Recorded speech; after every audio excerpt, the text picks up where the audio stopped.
I have just removed some intake manifold nuts from there and there, from here and from here, and this gasket. And those are going to go number 18 intake manifold nuts. Those are going to go inside this bag here. And I'm going to go to the other side. So I've already taken them off there. Now I need to go over to here. No. I think there's a washer under there. Yeah, so there's a washer under there, right? Let's see what's over here.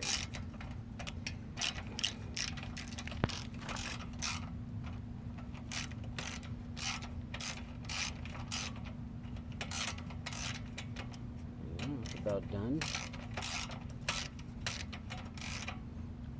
Come on. There we go. Oh, that's tough. Why is that so tough? Good heavens. It doesn't need to be so tough. No, it doesn't need to be so difficult. Good heavens. Holy smokes. Okay, let's get this one.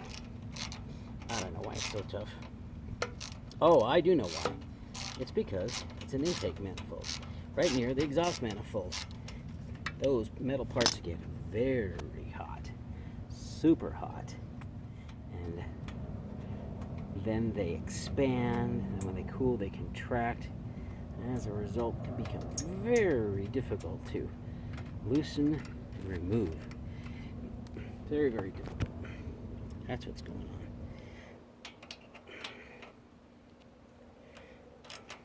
on. Also, these things have to fit together in an XYZ axis in space across the entire engine.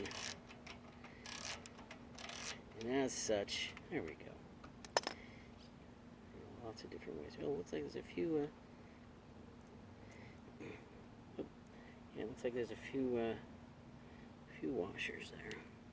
All right, so it's like the small washer is closest. The weighty washer is closest to the top of the bolt. And looks like that's about ready to come off. So I'm gonna pull this whole assembly off. I hope. See what happens. I'm also gonna take these off. All right, here it goes.